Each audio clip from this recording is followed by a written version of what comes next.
الحمد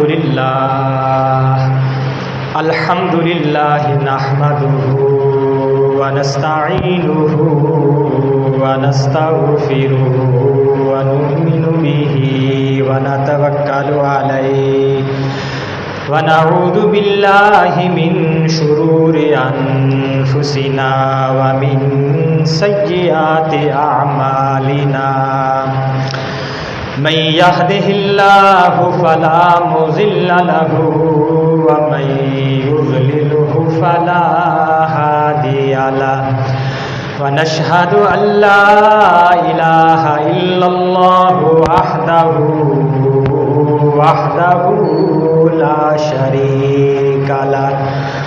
لا شريك له ولا نظير له ولا مشير له ولا معين له ونشهد أن سيدنا وسندنا وحبيبنا وشفيعنا ومحبوبنا محمدا عبده ورسوله أما بعد فأعوذ بالله من الشيطان الرجيم بسم الله الرحمن الرحيم إنما المؤمنون إخوة فأصلحوا بين أخويكم واتقوا الله لعلكم ترحمون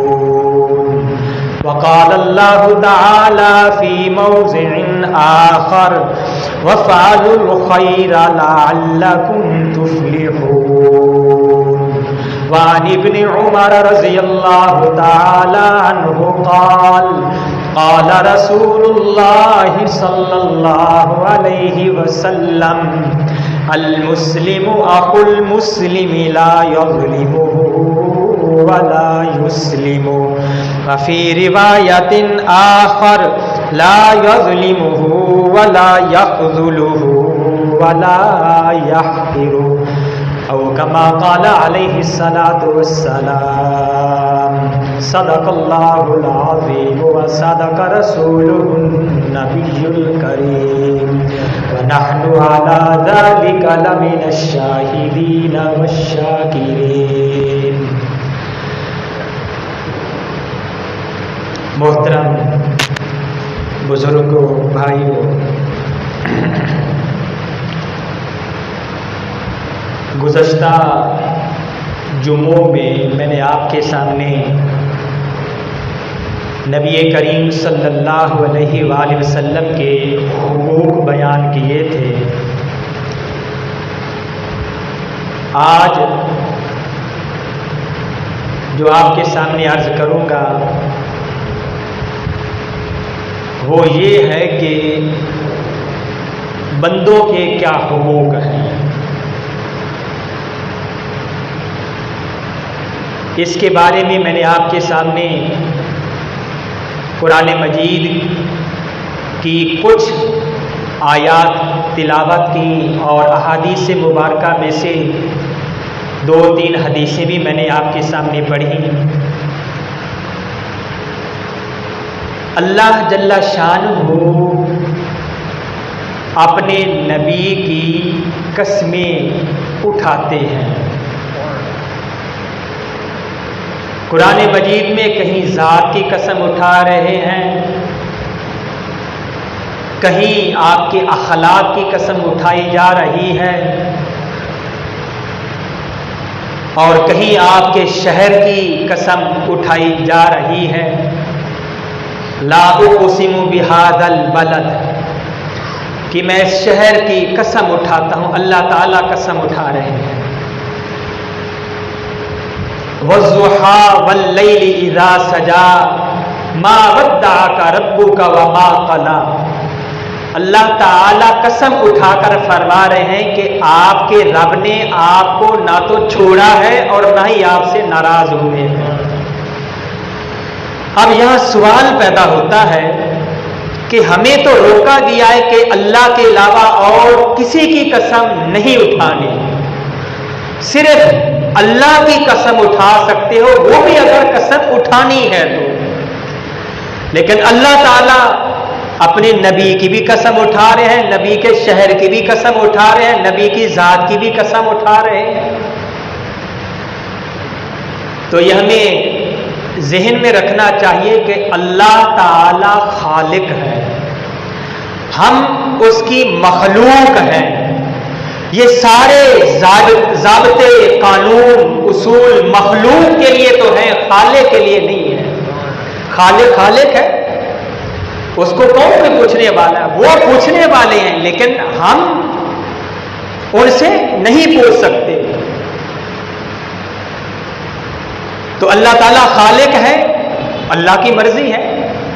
تو اللہ تعالیٰ اپنے نبی کی قسم اٹھا رہے ہیں اور فرما رہے ہیں کہ دیکھو میں نے اپنا رسول بھیجا ہے، کیوں؟ الا لیطاع باذن اللہ، میں نے اپنا رسول اس لیے بھیجا ہے تاکہ اللہ کی اجازت کے ساتھ تم اس کی اطاعت کرو، اس کی فرما برداری کرو۔ ما آتاکم الرسول فخذوہ، جو بات تمہارا نبی تمہیں کہے، کرے، کر کے دکھائے اس پر عمل کرو، اور جس سے تمہیں روک دے اس سے رک جاؤ۔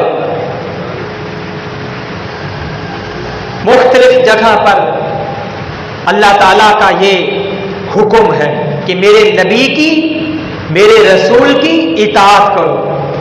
اگر میرے رسول کی اطاعت کرو گے تو کامیاب ہو جاؤ گے، اگر اطاعت نہیں کرو گے تو پھر دونوں جہانوں میں ناکام ہو جاؤ گے۔ حضرت نوح علیہ السلام کا واقعہ قرآن مجید میں آتا ہے، جب اللہ تعالیٰ نے فرمایا قل نحمل، اللہ تعالیٰ فرما رہے ہیں کہ اے میرے نبی کشتی میں سوار ہو جاؤ اور ان لوگوں کو بھی سوار کر لیجئے جو آپ پر ایمان لائے، تھوڑے سے تھے وہ، بہت عرصہ، کافی زمانہ آپ نے تبلیغ کی، لیکن بہت کم لوگ، گنے چنے لوگ آپ پر ایمان لائے تھے۔ ہدایت اللہ کے ہاتھ میں ہے، منزل مقصود پر پہنچانا یعنی جنت یا جہنم میں پہنچانا وہ اللہ کے اختیار میں ہے۔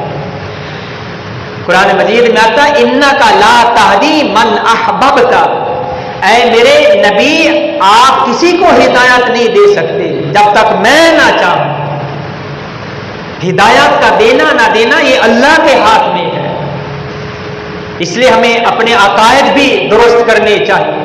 ہدایت اللہ کے ہاتھ میں ہے، اگر نبی کے ہاتھ میں ہدایت ہوتی تو پھر سارے لوگ مسلمان ہو جاتے، لیکن سارے لوگ مسلمان نہیں ہوئے، وہ تو جس کو اللہ نے ہدایت دینی تھی ان کو ہدایت مل گئی۔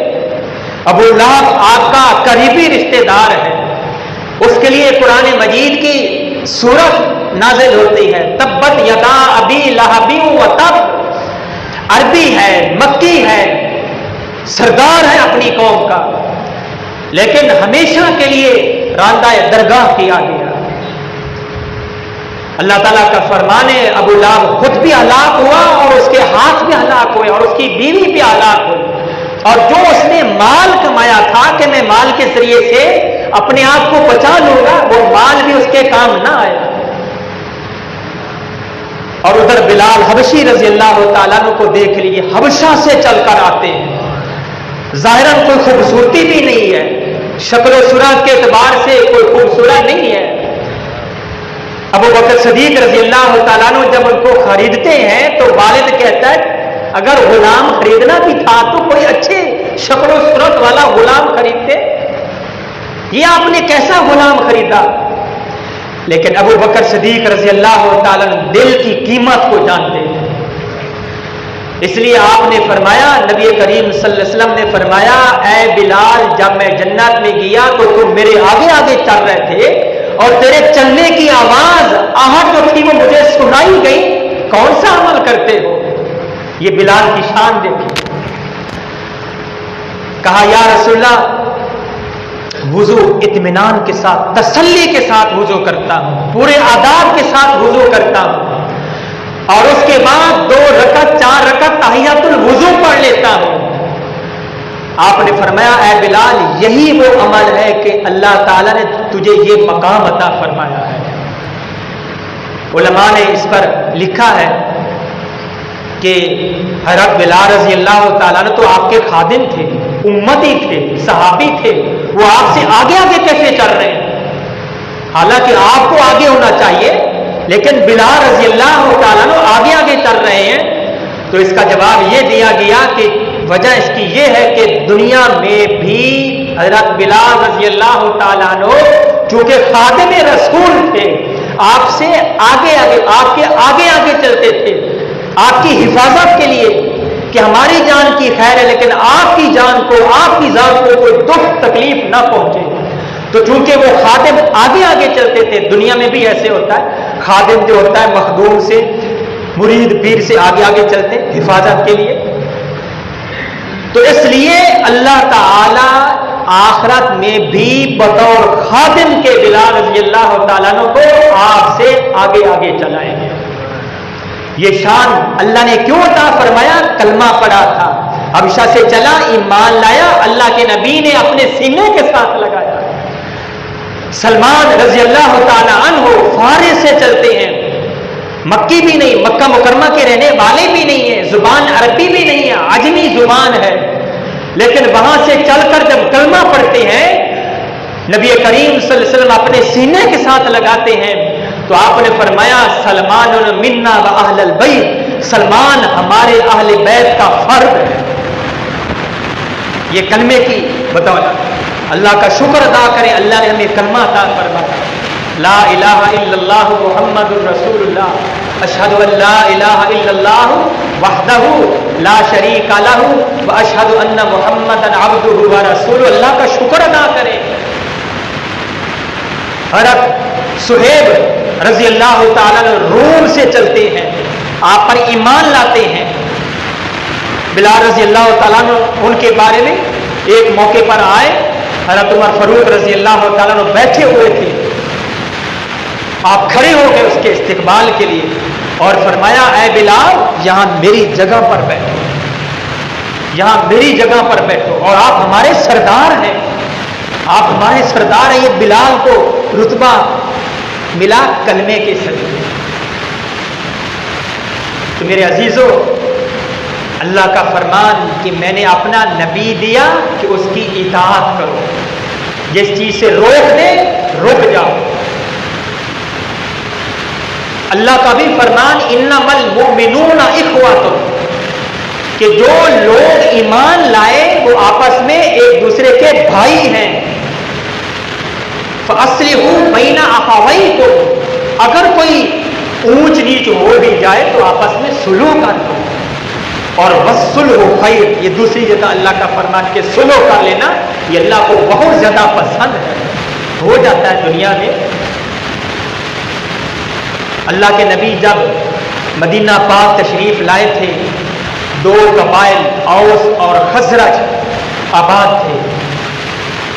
آپ کے آنے سے پہلے سال ہر سال ان کی آپس میں لڑائیاں رہتی تھیں، چھوٹی چھوٹی معمولی سے معمولی بات پر ایک واقعہ آتا ہے کہ ان میں سے ایک کے قبیلے کے آدمی کی مرغی دوسرے کے قبیلے کے کھیت میں چلی گئی۔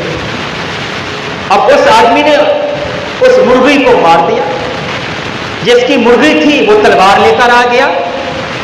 کیوں مرغی کو مارا؟ میری مرغی تھی، کیوں نے مارا؟ اس کو پھڑکا دیا، قتل کر دیا۔ کتاب میں لکھا ہے 40 سال تک اس ایک مرغی کی وجہ سے لڑائی رہی، 40 سال تک ایک مرغے کی وجہ سے، ایسی جہالت تھی۔ اور جب آپ آئے آپ نے فرمایا کہ مسلمان مومن آپس میں بھائی ہیں، اور پھر وہ حالات ہو گئے تھے کہ ایک انصاری صحابی نے یہ کہا مہاجر صحابی سے جو ہجرت کر گیا تھا مکہ مکرمہ سے مدینہ منورہ میں، کہا کہ آپ کا وہاں پر بڑا کاروبار تھا، سب کچھ ختم ہو گیا، اس لیے آج سے میرا جتنا بھی مال میرا جتنا بھی کاروبار ہے آدھا تمہارا آدھا میرا، اور میری اتنی بیویاں، آپ کی بیوی چونکہ باہر رہ گئی تو میں ایک بیوی کو چھوڑتا ہوں اور آپ کے نکاح میں کرتا ہوں. یہ ان کی حالت ہوگی، آپس میں بھائی بھائی بنتے ہیں، اور آج تک پھر ان کی مثال نہیں دی جا سکتی. بھائی چارگی یہ اللہ کے نبی نے فرمایا کہ مومن مسلمان کا بھائی ہے. لا یظلمہ، خود بھی اس پر ظلم زیادتی نہیں کرتا، اس کو تکلیف نہیں دیتا مسلمان کو. یہ سب سے ادنا درجہ کہ خود بھی اس کو تکلیف نہیں دیتا، پریشان نہیں کرتا. ہمیں اس پر غور بھی کرتے جانا چاہیے کہ آیا ہم تو کسی مسلمان کو، اس میں رشتہ دار ہو یا رشتہ دار نہ ہو، یہ بات نہیں، صرف مسلمان ہونا.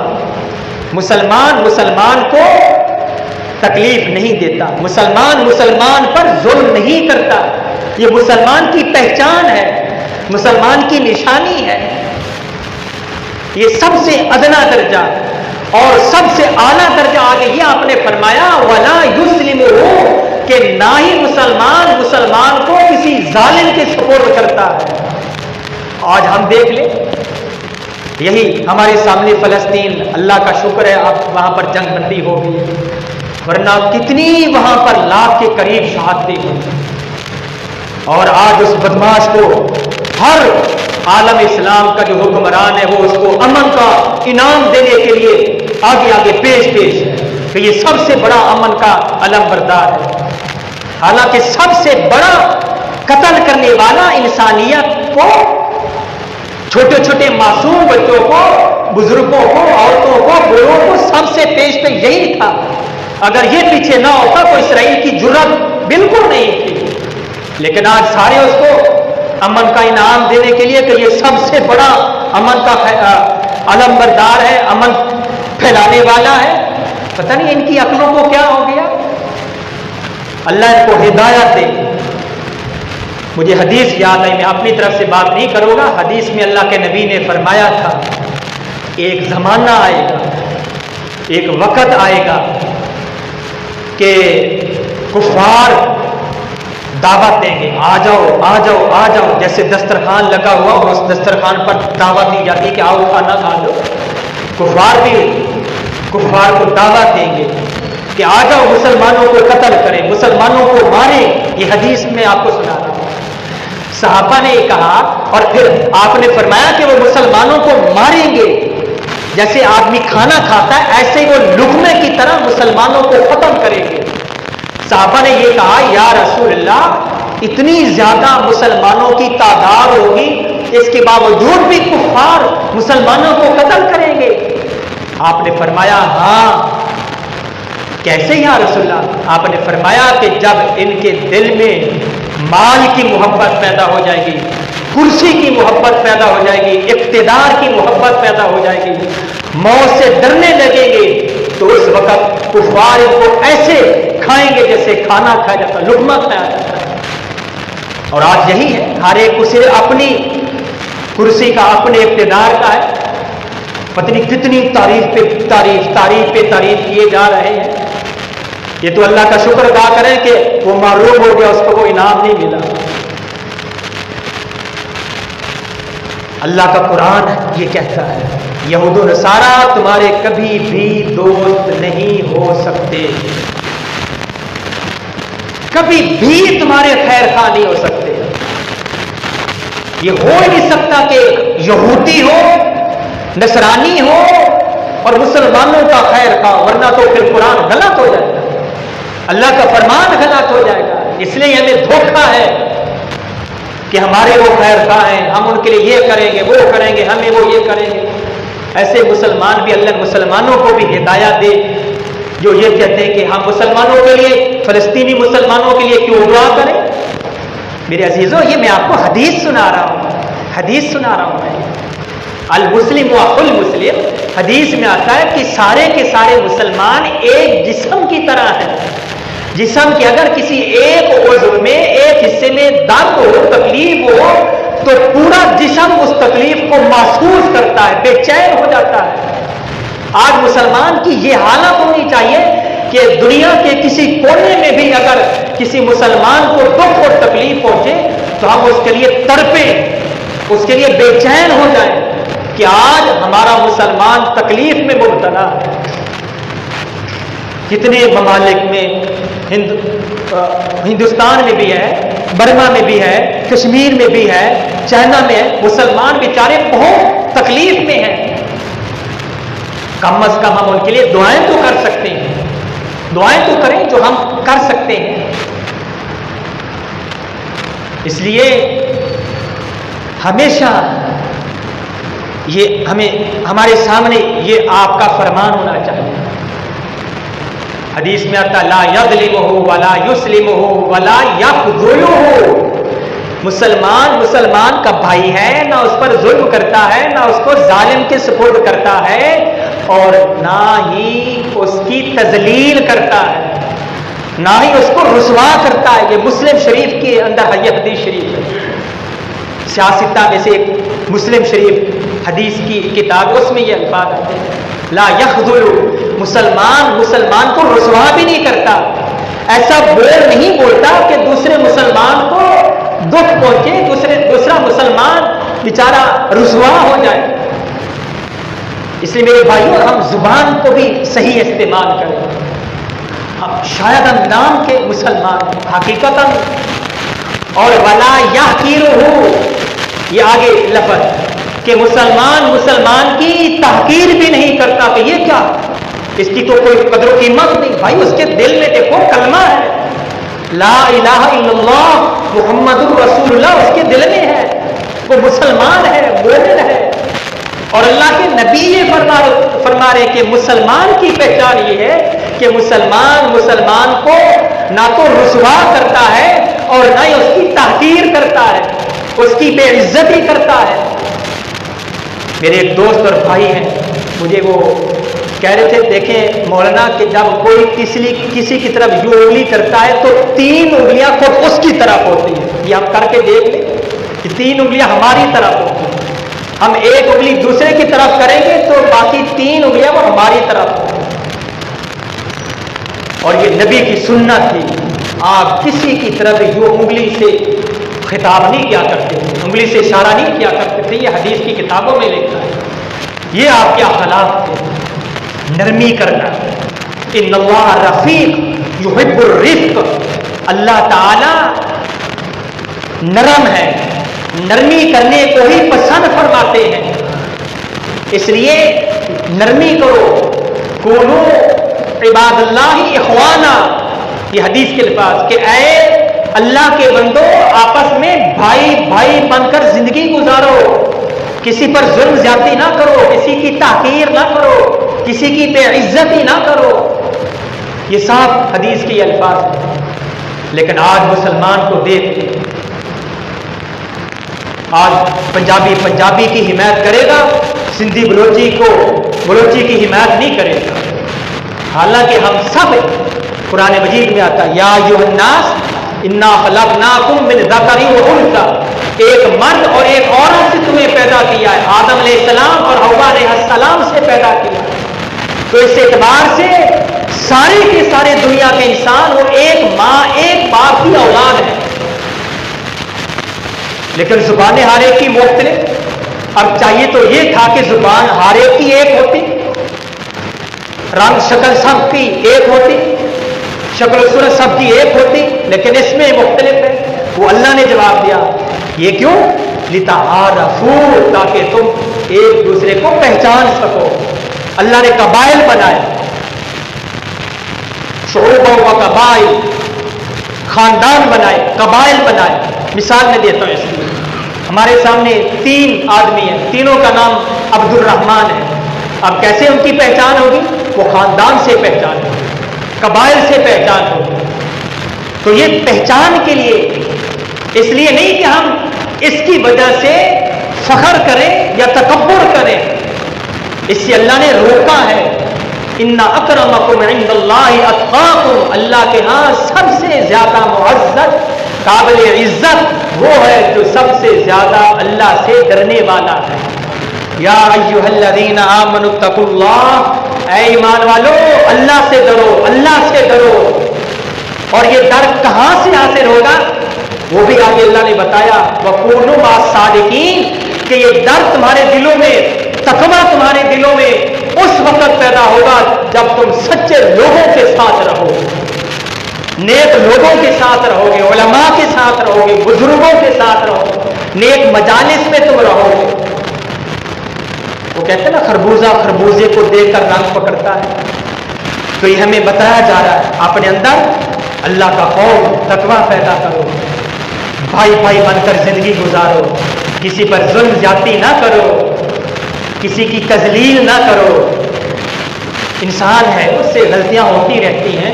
حضرت انس رضی اللہ تعالیٰ عنہ فرماتے ہیں کہ میں نے 10 سال پیارے نبی کریم صلی اللہ علیہ وسلم کی خدمت کی ہے، بالکل چھوٹے سے تھے جب آئے تھے، 10 سال میں نے خدمت کی، لیکن پورے 10 سال میں ایک ایسا بھی موقع نہیں آیا کہ اللہ کے نبی نے مجھے مارا ہو، پیٹا ہو، برا بھلا کہا ہو، ایک موقع بھی پورے 10 سال میں ایسا نہیں آیا۔ یہ ہمارے نبی کے اخلاق ہیں، اپنی ذات کے لیے کسی سے بھی انتقام نہیں لیتے، کسی سے بھی انتقام نہیں لیتے تھے ذات کے لیے، لیکن جب اسلام کا کوئی معاملہ ہوتا تھا تو پھر سب سے زیادہ آپ کا غصہ ہوتا تھا، پھر آپ کے سامنے کوئی ٹھہر نہیں سکتا تھا۔ تو میرے عزیز بھائیوں، یہ آج کا یہ میرا ایک میسج ہے۔ آج ہماری پوری دنیا میں افغانستان کے حالات دیکھ لیں، پاکستان کے حالات دیکھ لیں، حالانکہ ہم سارے کلمہ گو ہیں، لیکن پتہ نہیں ہم کس طرف چل رہے ہیں۔ اللہ تعالیٰ ہم سب کو ہدایت عطا فرمائے، اور اللہ تعالیٰ شریروں کے شر سے، حاسدین کے حسد سے ہماری حفاظت فرمائے، تمام اسلامی ممالک کی اللہ حفاظت فرمائے، اور سب کو اللہ تعالیٰ ہدایت عطا فرمائے، یہود و نصارے سے ہماری حفاظت فرمائے، اسلام کی، مسلمانوں کی محبت ہمارے دلوں میں اللہ تعالیٰ پیدا فرمائے۔ اللہ تعالیٰ ہمیں عمل کرنے کی توفیق عطا فرمائے۔